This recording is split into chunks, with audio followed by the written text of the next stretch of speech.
നമസ്കാരം, എല്ലാവർക്കും എൻ്റെ യൂട്യൂബ് ചാനലിലേക്ക് സ്വാഗതം.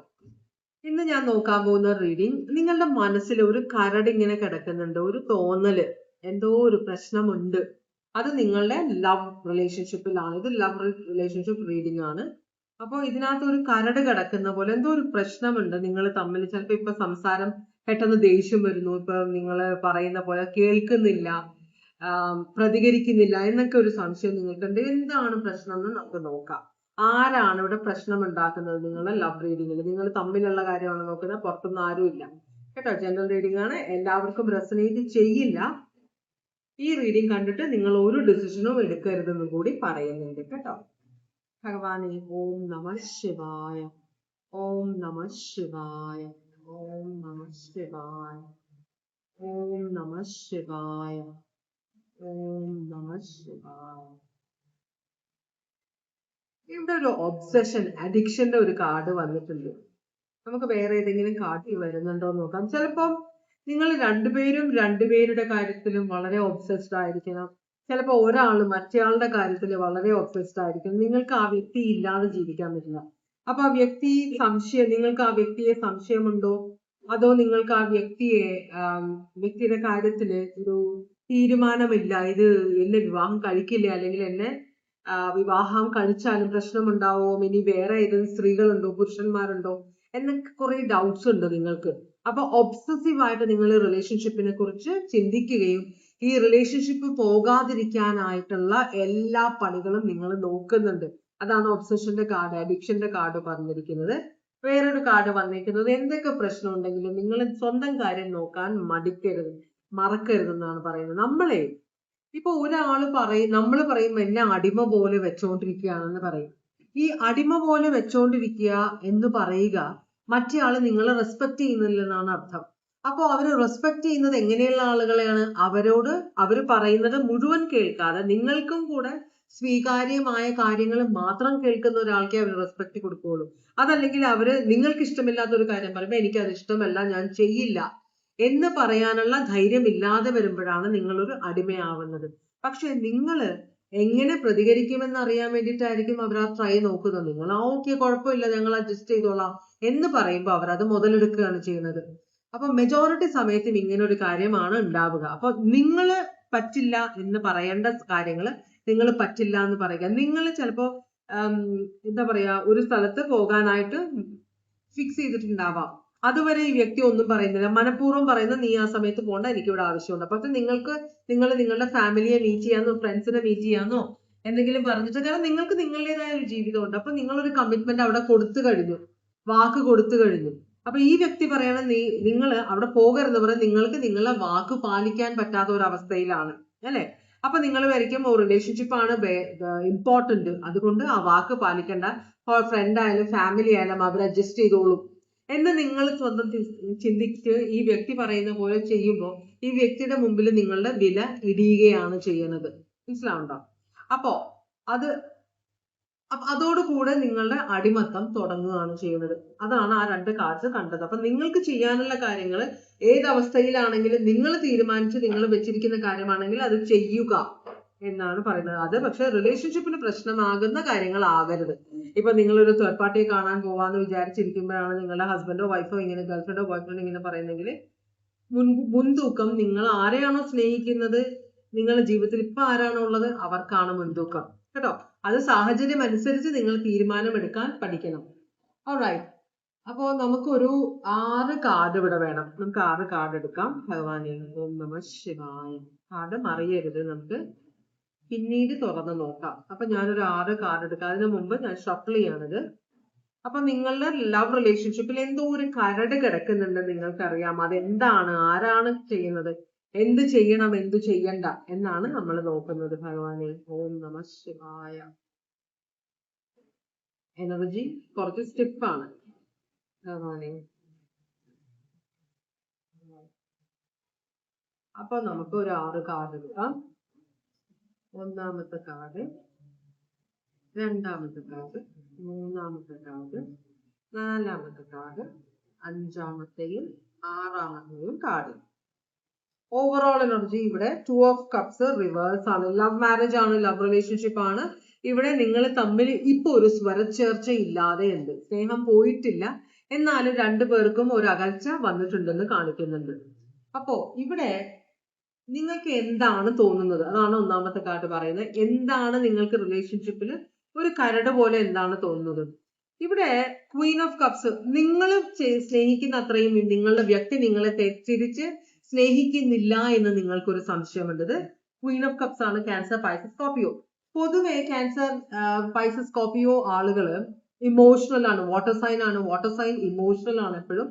അപ്പൊ ആ ഒരു പ്രശ്നം എപ്പോഴും ഉണ്ടാകാറുണ്ട്. ഒരാൾ വളരെ ഇമോഷണൽ, ഒരാൾ ഇമോഷൻസെ കാണിക്കാത്ത ആളാവുമ്പോൾ നിങ്ങളുടെ റിലേഷൻഷിപ്പിൽ പ്രശ്നം ഉണ്ടാവും. അപ്പൊ ആണോ നിങ്ങളുടെ വ്യക്തിയാണോ ഇവിടെ വളരെയധികം ഇമോഷണൽ ആയിട്ടുള്ളത് എന്ന് എനിക്കറിയില്ല. അപ്പൊ എന്തോ ഒരു നിങ്ങൾക്ക് തോന്നുന്നുണ്ട്. നിങ്ങൾ പറയുന്നത് ഞാൻ സ്നേഹിക്കുന്ന അത്രയും എന്റെ വ്യക്തി എന്നെ സ്നേഹിക്കുന്നത്. അപ്പൊ നിങ്ങളാണ് കൂടുതൽ ഇമോഷണൽ ആയിട്ടുള്ള ആള് അല്ലെ? അങ്ങനെയല്ലേ? അപ്പൊ നിങ്ങൾക്ക് ആ ഒരു ദുഃഖം എപ്പോഴും ഉണ്ട്. കാരണം നിങ്ങൾക്ക് ചെറിയപ്പോ ഒരു കാര്യം ചെയ്തിട്ട് വൈകുന്നേരം വന്നപ്പോ ഈ വ്യക്തി നീ ഊണ് കഴിച്ചോ എന്ന് ചോദിച്ചില്ല എന്നത് നിങ്ങൾക്കൊരു സങ്കടമായിട്ട് വരുന്നുണ്ട്. കാരണം നിങ്ങൾ ഏതു നേരം ഈ വ്യക്തി ഊണ് കഴിച്ചോ, ഭക്ഷണം കഴിച്ചോ, ചായ കുടിച്ചോ, എന്തെങ്കിലും ചെയ്തോ, അങ്ങനെ ചെയ്തോ എന്ന് ചോദിക്കുമ്പോൾ ഈ വ്യക്തി അതൊന്നും ചോദിക്കുന്നില്ല. അത് നിങ്ങളോട് സ്നേഹം ഇല്ലാത്തത് കൊണ്ടാണ് എന്നാണ് നിങ്ങളുടെ സംശയം. അപ്പൊ ഇതാണ് കരട്. ഈ വ്യക്തിക്ക് എന്നോട് ഞാൻ സ്നേഹിക്കുന്ന അത്രയും എന്നെ സ്നേഹിക്കുന്നില്ല, ഞാൻ പോയാലും ഈ വ്യക്തിക്ക് കുഴപ്പമില്ല എന്ന് വളരെ ഇമോഷണൽ ആയിട്ട് ചിന്തിക്കുന്നതാണ് നിങ്ങളുടെ മനസ്സിൽ കിടക്കുന്ന ഈ കരട്. ഇനി നിങ്ങൾ കാണാത്തത് എന്താണ് നിങ്ങളുടെ റിലേഷൻഷിപ്പിൽ ഉള്ളതെന്നാണ് നമ്മൾ നോക്കുന്നത്. 3 of cups reverse. 3 of cups reverse എന്ന് പറയുമ്പം ഈ വ്യക്തി വളരെ മിതമായിട്ട് സംസാരിക്കുന്ന ആളാണ്. വളരെ മിതമായിട്ട് റിലേഷൻഷിപ്പിൽ അങ്ങനെ ഓവറായിട്ട് കയറി അറ്റാച്ച്ഡ് ആവാത്ത, ജനറലി അങ്ങനത്തെ ഒരാളാണ്. ഈ വ്യക്തിയുടെ ഫാമിലിയോടാണെങ്കിലും ഫ്രണ്ട്സിനോടാണെങ്കിലും അവർ പറയും. ഇപ്പൊ വളരെയധികം അവർ കുറെ പ്രാവശ്യം വിളിച്ചതിന് ശേഷമായിരിക്കും ഈ വ്യക്തി അവരെ കാണാൻ പോകുന്നതൊക്കെ. അപ്പൊ പൊതുവെ വളരെ ഒതുങ്ങി ജീവിക്കുന്ന ഒരു എനർജിയാണ്. അങ്ങനെ എമോഷൻസ് ഷോ ചെയ്യാത്ത ഒരു എനർജിയാണ് ഈ വ്യക്തി കേട്ടോ. അതുപോലെ തന്നെ അധികം ഫ്രണ്ട്സ് ഒന്നും ഇല്ലാത്ത ഒരാളാണ്. അപ്പൊ സ്വയം ഒതുങ്ങി കൂടുന്ന ഒരു എനർജിയാണ്. സ്നേഹം ഇല്ലാത്തത് കൊണ്ടല്ല, ആ വ്യക്തിയുടെ എനർജി അല്ലെങ്കിൽ ആ വ്യക്തിയുടെ സ്വഭാവം അങ്ങനെയാണ്. അതുകൊണ്ടാണ് ഇവിടെ ഇങ്ങനെ ഈ കാർഡ് വന്നത്. ക്യാൻസർ, പൈസസ്, സ്കോർപിയോ ആണ് ഇവിടെ. അല്ലാതെ നിങ്ങൾ ഇങ്ങനെ ഈ വ്യക്തി ഞാൻ സ്നേഹിക്കുന്നത്രയും എന്നെ സ്നേഹിക്കുന്നില്ല എന്ന് നിങ്ങൾ വിചാരിക്കുമ്പോൾ നിങ്ങൾ വിചാരിക്കുന്നത് ഈ വ്യക്തിയുടെ ജീവിതത്തിൽ വേറെ ആരോ ഉണ്ട് എന്നാണ്. രണ്ടാമത്തെ കാർഡ് പറയുന്നത് ഈ വ്യക്തിയുടെ ജീവിതത്തിൽ അങ്ങനെ ആരുമില്ല എന്ന് വളരെ തറപ്പിച്ചു. കാരണം 3 ഓഫ് കപ്സ് റിവേഴ്സ് ആണ് വന്നിരിക്കുന്നത്. ഈ വ്യക്തിയുടെ ജീവിതത്തിൽ നിങ്ങളല്ലാതെ വേറെ ആരെയും വ്യക്തി അത്ര സീരിയസ് ആയിട്ട് കാണുന്നില്ല. അതാണ് അടുത്ത കാർഡ് കാണിച്ചത്. മൂന്നാമത്തെ കാർഡ് പറയുന്നത് ഇവിടെ എന്താണ് ഇവിടെ പ്രോബ്ലം ഉണ്ടാക്കുന്നത്? ഇവിടെ പ്രോബ്ലം ഉണ്ടാക്കുന്നത് 4 ഓഫ് വാൻഡ്സ് റിവേഴ്സ് ആണ്. വിവാഹത്തിനെ കുറിച്ച് ഒരു കമ്മിറ്റ്മെന്റ് ഇവിടെ നടന്നിട്ടില്ല. അല്ലെങ്കിൽ വിവാഹത്തിലെ കമ്മിറ്റ്മെന്റ് നടന്നിട്ടുണ്ടെങ്കിലും വിവാഹം കഴിഞ്ഞ പോലെ എന്ന് വെച്ചാൽ നിങ്ങൾക്കൊരു പ്രതീക്ഷയുണ്ട്. പണ്ട് നമ്മളെ മോഹൻലാലും ഉർവശിയും തമ്മിൽ അഭിനയിച്ച ഒരു സിനിമയിൽ വിവാഹം ചെയ്ത ശേഷം ഭർത്താവ് ഇങ്ങനെ ജീവിതം എന്താ പറയാ ഒന്ന് പച്ച പിടിപ്പിക്കാൻ വേണ്ടി ഓടി നടക്കുമ്പോ ഇവരോട് സംസാരിക്കുന്നില്ല പഴയ പോലെ ഒന്ന് കരയുന്ന ഒരു ക്യാരക്ടറാണ് അതിനകത്ത് ഉർവശിയുടെ. അതുപോലത്തെ ഒരു അവസ്ഥയാണ് നിങ്ങളുടെയും. പണ്ട് എന്നോട് എപ്പോഴും വിളിക്കുമായിരുന്നു, സംസാരിക്കുമായിരുന്നു. വിവാഹശേഷം എന്നെ മൈൻഡ് ചെയ്യുന്നില്ല, ഏതു നേരവും ഓഫീസിലാണ്, ഭയങ്കര തിരക്കാണ്, ആനയാണ് ചേനയാണ് നിങ്ങൾ പറയുന്ന ഈ വ്യക്തി നിങ്ങളുടെ ജീവിതം പച്ച പിടിപ്പിക്കാൻ വേണ്ടിയിട്ടാണ് ഈ ഓടി നടക്കുന്നതെന്ന് നിങ്ങൾ ചിന്തിക്കുന്നില്ല. നിങ്ങൾ ഭയങ്കര ഇമോഷണൽ ആണ്. അപ്പൊ ഒരു പൈങ്കളി സ്വഭാവം പോലെ കാണിക്കുന്നുണ്ട്. അപ്പോ ഇവിടെ നിങ്ങൾ വിവാഹം കഴിച്ചിട്ടില്ലെങ്കിൽ വിവാഹത്തിനെ കുറിച്ച് ഈ വ്യക്തി കമ്മിറ്റ് ചെയ്യില്ല എന്നൊരു പേടി നിങ്ങളുടെ ഉള്ളിലുണ്ട്. കാരണം നിങ്ങളെ സ്നേഹിക്കുന്ന അത്രയും ഈ വ്യക്തി നിങ്ങളെ സ്നേഹിക്കുന്നില്ല എന്നൊരു ചിന്ത. അപ്പൊ വേറെ ആരെങ്കിലും ഉണ്ടോ എന്നൊരു ചിന്ത ഉള്ളത് കൊണ്ട് നിങ്ങൾ തമ്മിലുള്ള വിവാഹം നടക്കാൻ പോസിബിൾ അല്ല. നാളെ ഒരിക്കൽ ഈ വ്യക്തി എന്നെ വേണ്ടാന്ന് വെക്കും എന്നൊരു ടെൻഷൻ നിങ്ങളുടെ ഉള്ളിലുണ്ട്. അപ്പൊ നിങ്ങൾ തുറന്ന് പറയുന്ന സ്വഭാവക്കാരനല്ല. നിങ്ങൾ പ്രശ്നങ്ങളെല്ലാം ഉള്ളിൽ ഒതുക്കുന്ന ആളാണ്. പക്ഷെ ഉള്ളിൽ ഒതുക്കി വരുമ്പോൾ ഒരു ദിവസം അത് പൊട്ടിത്തെറിക്കും. അങ്ങനത്തെ ഒരു സിറ്റുവേഷൻ ആണ് ഇപ്പോ. കാരണം ഭയങ്കരമായ നിങ്ങളുടെ ഈ ഒബ്സഷൻ ആണ് ഇപ്പൊ നിങ്ങൾ പെരുമാറുമ്പോഴൊക്കെ നിങ്ങൾ അറിയാതെ നിങ്ങളുടെ ആ നെഗറ്റീവ് എനർജി പുറത്തേക്ക് വരുന്നുണ്ട്. അത് ഈ വ്യക്തിക്ക് മനസ്സിലാവുന്നുണ്ട്. അത് റിലേഷൻഷിപ്പിൽ ചെറിയ ചെറിയ പൊട്ടലും ചീറ്റലും ഒക്കെ ഉണ്ടാക്കുന്നുണ്ട് കേട്ടോ. അത് നിങ്ങൾ മനസ്സിലാക്കുന്നുണ്ട്. പക്ഷെ അതിന് ഉത്തരവാദി നിങ്ങളാണെന്ന് മനസ്സിലാക്കാനുള്ള ആ ഒരു അവസ്ഥയിലല്ല നിങ്ങൾ. ഇത് നിങ്ങൾ ചിന്തിച്ച് കൂട്ടുന്ന കാര്യങ്ങളാണ്. ശരിക്കും ഇവിടെ എന്താണ് നടക്കുന്നത്? ഇതാണ് നമ്മൾ നോക്കുന്നത്. ഇവിടെ നിങ്ങളുടെ വ്യക്തിക്ക് തേർഡ് പാർട്ടി കണക്ഷൻ ഒന്നുമില്ല, കംപ്ലീറ്റ് ആയിട്ട് ഡിറ്റാച്ച്ഡ് ആണ് ഈ വ്യക്തി. നിങ്ങൾ ചിലപ്പോൾ ഈ വ്യക്തിയുടെ വീട്ടിൽ ഈ വ്യക്തി കൂടുതൽ പൈസ ചെലവാക്കുന്ന അമ്മയ്ക്കും അച്ഛനും ബ്രദറിനും സിസ്റ്ററിനും ചിലപ്പോൾ അവരുടെ കുഞ്ഞുങ്ങൾക്കും ഒക്കെ വേണ്ടിയിട്ട് ചെലവാക്കുന്നത് കൊണ്ടായിരിക്കാം നിങ്ങളുടെ വീട്ടില് അധികം നിങ്ങൾ പറയുന്ന കാര്യങ്ങൾ ഈ വ്യക്തിക്ക് എന്താ പറയാ നടത്തി തരാൻ പറ്റാത്തത് എന്നൊരു ചിന്ത നിങ്ങൾക്ക് ഉണ്ടാവും. ഈ വ്യക്തി ആർക്കും പൈസ കൊടുക്കുന്നില്ല. അപ്പൊ നിങ്ങൾ വിചാരിക്കുന്ന ഈ വ്യക്തി അങ്ങനെയാണെങ്കിൽ ഈ വ്യക്തിക്ക് വരുന്ന പൈസ എല്ലാം എവിടെ എന്നൊരു ചോദ്യം വരും. ഈ പൈസ എല്ലാം എവിടെയെന്ന് വരുമ്പോൾ ജീവിതത്തിലെ ചെലവ് അത്ര ഈസി അല്ല. നമ്മളുടെ ശമ്പളം ഒരിക്കലും കൂടുന്നില്ല, അല്ലെങ്കിൽ നമ്മൾ വരുമാനം കൂടുന്നില്ല, ചെലവുകൾ കൂടിക്കൊണ്ടിരിക്കുകയാണ് ഓരോ ദിവസം ചിലപ്പം. അപ്പോൾ രണ്ടറ്റവും കൂട്ടിമുട്ടിക്കാൻ വേണ്ടി ചിലപ്പോൾ ഈ വ്യക്തി 1, 2, 3 ജോലി പാർട്ട് ടൈം ജോലിയൊക്കെ ചെയ്യുന്നുണ്ടാവും. ഇതൊന്നും നിങ്ങൾ അറിയുന്നില്ല. നിങ്ങൾ വളരെ ഇമോഷണൽ ആയിട്ട് പെരുമാറുന്ന ഒരാളാണ്. ഇവിടെ എല്ലാം പ്രാക്ടിക്കൽ ആയിട്ട് ഉള്ള കാര്യങ്ങൾ ചിന്തിക്കുന്നില്ല, ലോജിക്കൽ ആയിട്ടുള്ള കാര്യങ്ങൾ ചിന്തിക്കുന്നില്ല. ഇവിടെ എന്താണ് ഈ വ്യക്തിക്ക് എന്താണ് ജോലി, എവിടെ നിന്നാണ് ഈ ശമ്പളം വരുന്നത്, എങ്ങനെയാണ് എന്തൊക്കെ ചെലവുകളുണ്ട് നിങ്ങളുടെ വീട്ടിൽ, അല്ലെങ്കിൽ നിങ്ങളുടെ ബന്ധത്തിൽ, അല്ലെങ്കിൽ ഇവരുടെ വീട്ടിൽ. ഇതിപ്പോ വിവാഹം കഴിച്ചിട്ടില്ലെങ്കിൽ ഈ വ്യക്തിയുടെ ഫാമിലിയിൽ ഈ വ്യക്തി എന്തൊക്കെ ചെലവ് ചെയ്യുന്നുണ്ട്, എന്തോരം ചെലവാക്കേണ്ടി വരുന്നു, എത്രത്തോളം ഉത്തരവാദിത്വം ഉണ്ട് ഈ വ്യക്തിക്ക് എന്നൊന്നും നിങ്ങൾക്ക് അറിയില്ല. പക്ഷെ ഈ വ്യക്തി ആ മാക്സിമം എന്ന് വെച്ചാല് ആർക്കും കൂടുതൽ കൊടുക്കുന്നില്ല. ഇപ്പൊ കൊടുക്കുന്നുണ്ടെങ്കിൽ തന്നെ തേർഡ് പാർട്ടി കണക്ഷൻ ഒന്നുമില്ല, ഫാമിലിക്കും ഇപ്പൊ തൽക്കാലം പൈസ കൊടുക്കുന്നില്ല എന്നാണ് പറയുന്നത്. നിങ്ങൾ വിചാരിക്കുന്ന ഈ ഉത്തരവാദിത്തം മുഴുവൻ ഈ വ്യക്തിയുടെ തലയിലാണെന്നാണ്. മനസ്സിലായോ? അപ്പോ ഈ വ്യക്തിക്ക് ഇപ്പൊ ഉത്തരവാദിത്തമില്ല, അല്ലെങ്കിൽ ആ ഉത്തരവാദിത്തങ്ങൾ നടത്തിയെടുക്കാൻ പറ്റാത്തത് കൊണ്ടുള്ള ടെൻഷനിലായിരിക്കും വ്യക്തി. ചിലപ്പോൾ ഈ വ്യക്തിക്ക് വളരെയധികം ഉത്തരവാദിത്തം ഉണ്ടായിരിക്കും, പക്ഷേ അവർക്കെല്ലാം കൂടെ കൊടുക്കാനുള്ള പൈസ ഈ വ്യക്തിക്ക് ഇല്ലായിരിക്കും. കാരണം നിങ്ങളെ കാര്യം നോക്കണം. ഇനി കുട്ടികളുണ്ടെങ്കിൽ അവരുടെ കാര്യം, വിവാഹം കഴിച്ചവരാണെങ്കിൽ, വിവാഹം കഴിച്ചിട്ടില്ലെങ്കിൽ നിങ്ങൾക്ക് ഐഫോൺ വേണം, അത് വേണം, അവിടെ പോകണം, ട്രിപ്പ് ഇവിടെ പോകണം, വലിയ വലിയ റെസ്റ്റോറൻറ്റിലെ നിങ്ങൾ കയറുള്ളൂ, അങ്ങനെയുള്ള കാര്യങ്ങളൊക്കെ വരുമ്പോൾ അത് നിങ്ങളോട് പറ്റില്ല എന്ന് പറയാനുള്ള മനസ്സില്ലാത്ത ഒരാളാണ്. വളരെയധികം അഡ്ജസ്റ്റ് ചെയ്യുന്ന ഒരു വ്യക്തിയാണിത്. അപ്പോ ഈ വ്യക്തി ഇത്രയും ചെയ്തിട്ട് പോലും നിങ്ങൾ ഈ വ്യക്തിയെ സംശയിക്കുന്നത് എന്നാണ് ഏറ്റവും വലിയ കഷ്ടം. ഓക്കെ, ഇവിടെ ഏരീസ്, ലിയോ, സാജിറ്റേറിയസ് ഉണ്ട്, ക്യാൻസർ, ടോറസ്, വെർഗോ, കാപ്രിക്കോൺ ഉണ്ട്. പൈസയുടെ വളരെയധികം ബുദ്ധിമുട്ടുള്ള ഒരാളാണിത്. പിന്നെ എന്ത് ആക്ഷൻ ആണ് ഈ പ്രശ്നം സോൾവ് ചെയ്യാൻ പറ്റുന്നത്, എന്ത് ആക്ഷൻ എടുത്താലാണ്? നിങ്ങൾ കണ്ണ് തുറന്നൊന്ന് കാണുക, കാര്യങ്ങള് വ്യക്തിയോട് തുറന്ന് സംസാരിക്കുക, എന്താണ് നടക്കുന്നതെന്ന് വ്യക്തിയോട് ചോദിക്കുക, നിങ്ങൾക്ക് എന്ത് ചെയ്യാൻ പറ്റുമെന്ന് ചോദിക്കുക. ചിലപ്പോൾ നിങ്ങൾ വീട്ടിലിരിക്കുന്ന ഒരാളായിരിക്കും, ജോലി ഇല്ലാത്ത ഒരാളായിരിക്കും. എപ്പോഴും ഞാൻ പല സ്ത്രീകളും പറയുന്ന കേട്ടിട്ടുണ്ട്, ഒരു സപ്പോർട്ടും ഇല്ല, വീട്ടിൽ നിന്ന് ഒരു സപ്പോർട്ടും ഇല്ല. പക്ഷേ ഭർത്താവിനെ നിങ്ങൾ സപ്പോർട്ട് ചെയ്യുന്നുണ്ടോ എന്ന് നിങ്ങൾ ആലോചിക്കാറില്ല. ഇപ്പൊ ഒറ്റയ്ക്ക് കിടന്ന് കഷ്ടപ്പെടുന്ന ഒരാളാണെങ്കിൽ ആ വ്യക്തിക്ക് ഒരു പരിമിതി ഉണ്ടാവും നിങ്ങൾക്ക് വേണ്ടി പൈസ ചെലവാക്കാനും നിങ്ങളുടെ കൂടെ സമയം സ്പെൻഡ് ചെയ്യും. കാരണം വീട്ടിലേക്കുള്ള വരവ് ചെലവ് ഈ വ്യക്തിയാണ് നോക്കുന്നത്, ഇതിനുള്ള വരവ് വരണം, കാരണം ചെലവ് കൂടുതലാണ് കുട്ടികളൊക്കെ ആവുമ്പോൾ. അപ്പൊ അതൊന്നും ഓർക്കാതെയാണ് എല്ലാവരും വ്യക്തിക്കോ അങ്ങനെയാണ് ഇങ്ങനെയാണ് ഞങ്ങളുടെ കാര്യത്തിലൊരു ശ്രദ്ധയില്ല എന്ന് കണ്ണടച്ചങ്ങ് പറയുന്നത്. അത് ആ വ്യക്തി എന്തോരം വേദനിപ്പിക്കും എന്ന് മനസ്സിലാക്കുന്നില്ല, എന്തെങ്കിലും ആവട്ടെ. അപ്പൊ ഇവിടെ നിങ്ങളോട് പറയുന്നത്, നിങ്ങൾ കണ്ണ് തുറന്ന് ചുറ്റും നോക്കുക. ഇമോഷൻസ് ഒക്കെ ചില സമയത്താണ് നമ്മൾ എടുക്കേണ്ടത്, അത് അത്യാവശ്യമായ സമയത്ത്. ഇമോഷനിൽ വെള്ളത്തിൽ കുളിച്ച് കിടന്ന് പതഞ്ഞു കിടന്ന് നിങ്ങൾ ചുറ്റും നോക്കുമ്പോൾ നിങ്ങളുടെ കണ്ണിൽ വെള്ളം കയറിയിട്ട് നിങ്ങൾക്ക് ശരിക്കുള്ള കാര്യങ്ങളൊന്നും മനസ്സിലാവില്ല. അപ്പൊ അത് പാടില്ല. നിങ്ങൾ റിയാലിറ്റി മനസ്സിലാക്കണമെന്നാണ് യൂണിവേഴ്സ് പറയുന്നത്. പ്രശ്നം നിങ്ങളായിട്ട് ഉണ്ടാക്കുന്നതാണ്, ഇല്ലാത്ത പ്രശ്നങ്ങൾ നിങ്ങളായിട്ട് ഉണ്ടാക്കി കൊണ്ടുവരുന്നതാണ് യൂണിവേഴ്സ് പറയുന്നത്. ഇത് വെർഗോ പൈസസ് ആണ്. ലാസ്റ്റ് കാർഡ്, അത് കുറച്ച് സെൽഫിഷ് ആയ ഒരു എനർജിയും കൂടെ ഇവിടെ വരുന്നുണ്ട് കേട്ടോ.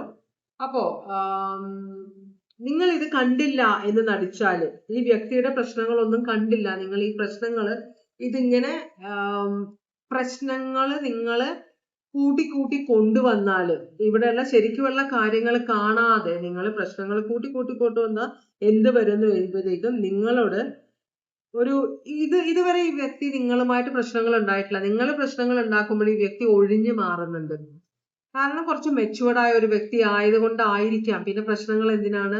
നമ്മൾ പ്രശ്നം ഉണ്ടാക്കേണ്ടത് ആ പ്രശ്നത്തിന് സൊല്യൂഷൻ കാണാൻ പറ്റും. ഒരു പ്രശ്നം ഉണ്ടാക്കിയാല് ആ പ്രശ്നത്തിലൂടെ നമുക്കൊരു സൊല്യൂഷൻ കണ്ടെത്താൻ പറ്റും എന്ന് ഉറപ്പുണ്ടെങ്കിൽ മാത്രമേ നമ്മളൊരു പ്രശ്നം പൊക്കിക്കൊണ്ട് വരാവുള്ളൂ, അല്ലെ?